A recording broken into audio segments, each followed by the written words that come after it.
सभी को मेरा नमस्कार। मैं सुमन शर्मा आप सबका स्वागत करती हूँ। आज ध्रुव स्वामिनी जो कि जयशंकर प्रसाद का कलात्मक दृष्टि से एक उत्कृष्ट नाटक है, उसकी संपूर्ण कथा वस्तु लेकर आपके साथ। ध्रुव स्वामिनी एक ऐतिहासिक नाटक है जो ऐतिहासिक नाटक न होकर एक समस्या प्रधान नाटक बन गया है। यह कथा है, इस नाटक की कथा वस्तु है भारतीय इतिहास में स्वर्ण युग कहे जाने वाले गुप्त वंश की।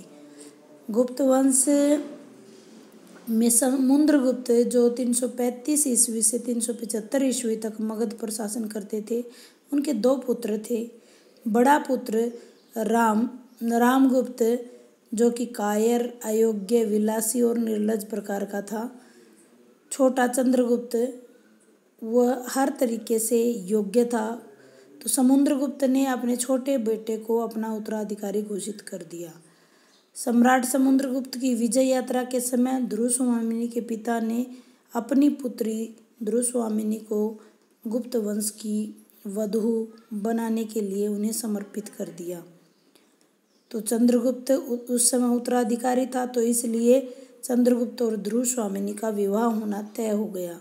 इसी बीच समुद्रगुप्त की मृत्यु हो जाती है और राज्य के महामंत्री जो कि शिखर स्वामी है, उसने बड़े भाई के अधिकारों के नियमों की दुहाई देकर छल पूर्वक रामगुप्त को सिंहासन पर बिठा दिया।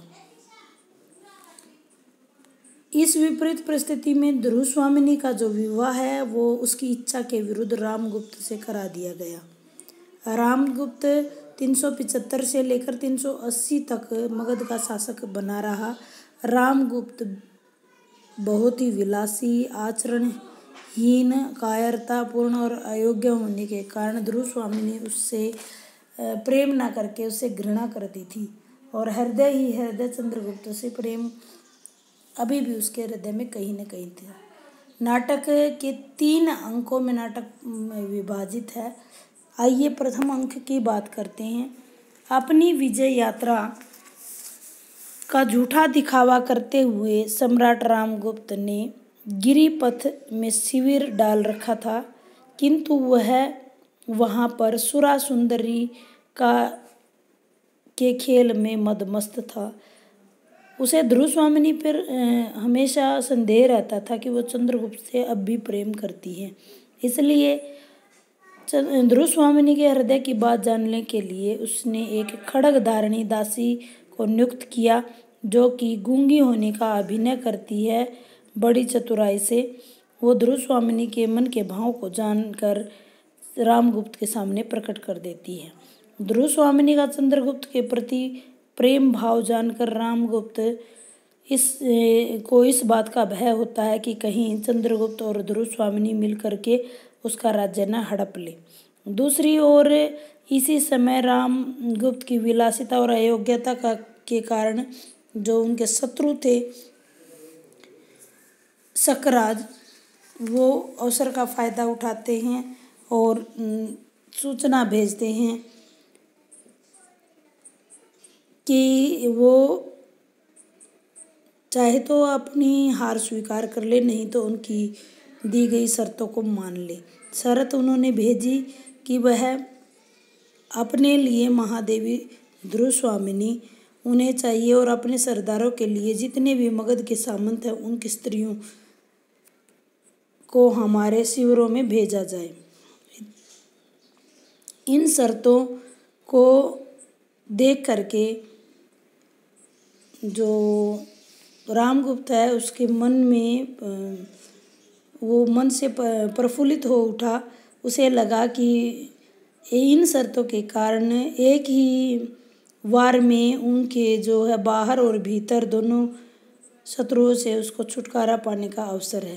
यानी बाहर का शत्रु जो है वो शकराज है क्योंकि वो शांत हो जाएगा, और भीतर की ध्रुव स्वामिनी और चंद्रगुप्त है। वह अपने मंत्री शिखर स्वामी को साथ लेकर यह निर्णय सुनाने के लिए ध्रुव स्वामिनी के पास जाता है।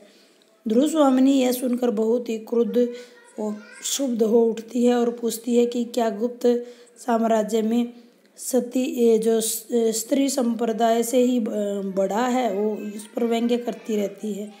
ध्रुव स्वामिनी जानना चाहती है कि रामगुप्त ने सुख दुख में उसका साथ देने की प्रतिज्ञा ली थी अग्निदेव के सामने, क्या वो उस प्रतिज्ञा को भूल गया है। कायर और भेरू रामगुप्त अपने उत्तरदायित्व को अस्वीकार करते हुए कहता है कि उसने कोई प्रतिज्ञा नहीं ली थी।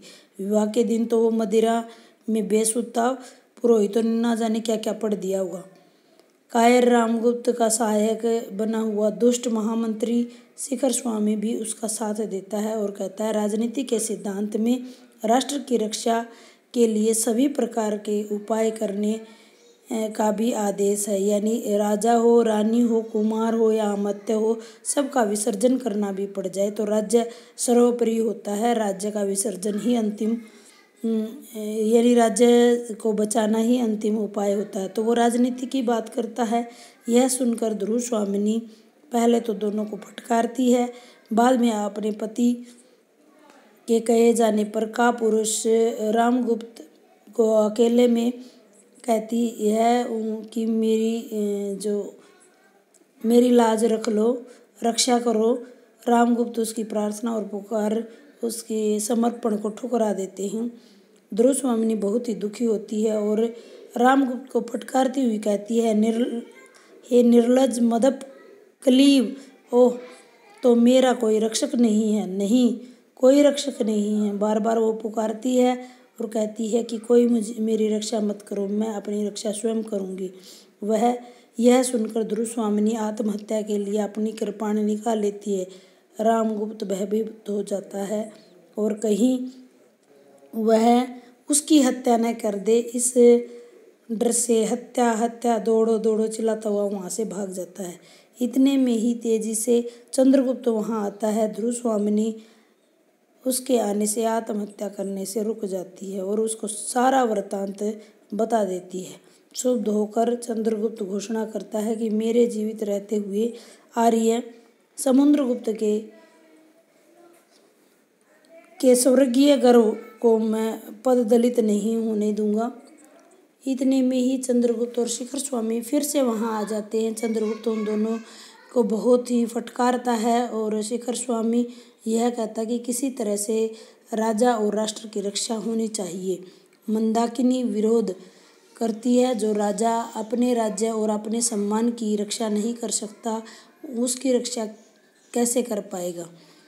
इस समस्या का अंत करने के लिए चंद्रगुप्त ने कहा कि मैं ध्रुव स्वामिनी बनकर सामंत कुमारों के साथ सकराज के पास जाऊंगा। अगर सफल हुआ तो कोई बात नहीं, अन्यथा मेरी मृत्यु के बाद तुम जैसा चाहो वैसा कर लेना।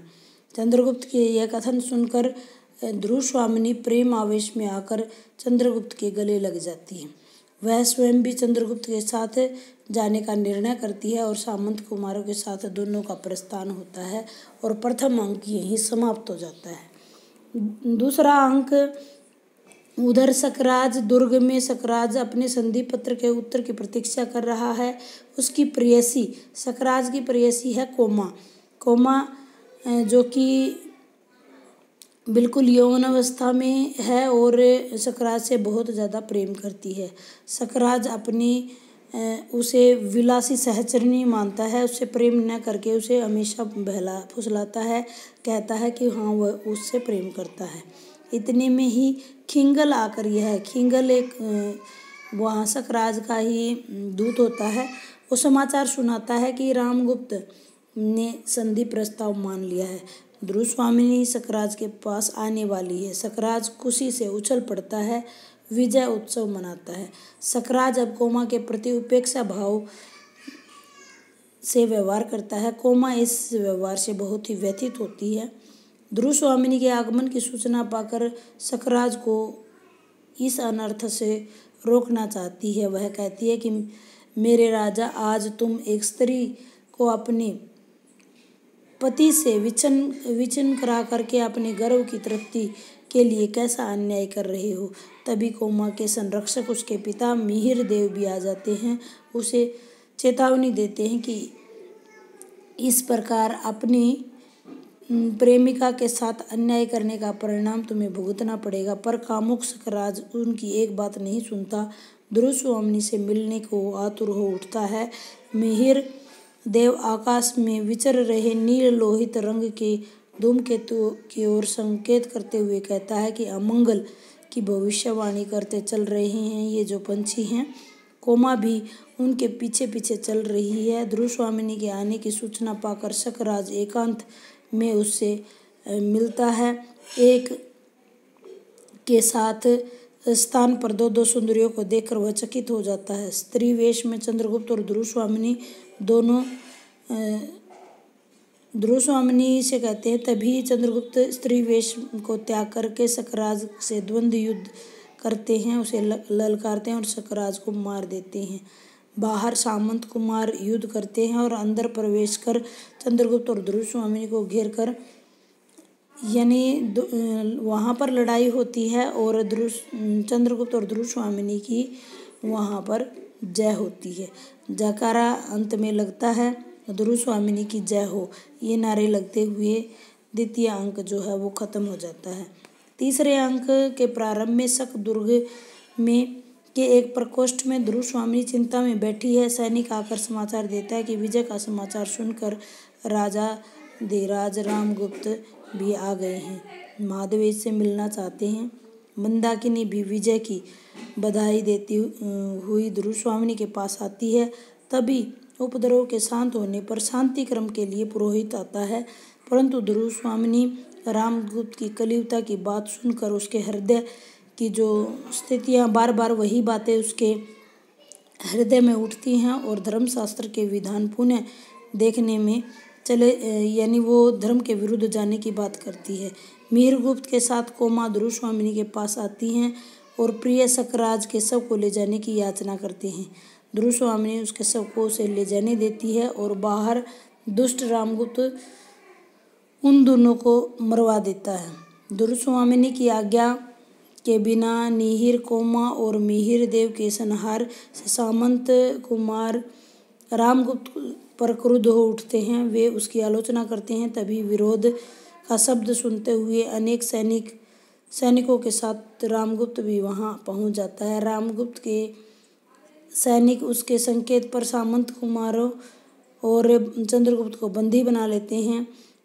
ध्रुवस्वामिनी चंद्रगुप्त के प्रति वाद करने की प्रेरणा देती है। इसी बीच पुरोहित भी धर्मशास्त्रों का विधान सुनाने आ जाते हैं। ध्रुवस्वामिनी रामगुप्त के प्रचंड विरोध करती है तो रामगुप्त उसे बंदी बनाने का आदेश देता है। सैनिक ध्रुवस्वामिनी की ओर बढ़ते हैं। जैसे ही चंद्रगुप्त लोह श्रृंखला को तोड़ते हुए उसे मुक्त करा देते हैं। वह अपने अधिकार की मांग करता है और सैनिकों को डटकर मुकाबला करता है। अंत में और चंद्रगुप्त की विजय हो जाती है। अंत में शिखर स्वामी एक परिषद बुलाता है और कहता है परिषद में ही फैसला होगा। परिषद रामगुप्त को उसके अधिकारों से मुक्त कर देती है और चंद्रगुप्त को सम्राट घोषित कर देती है।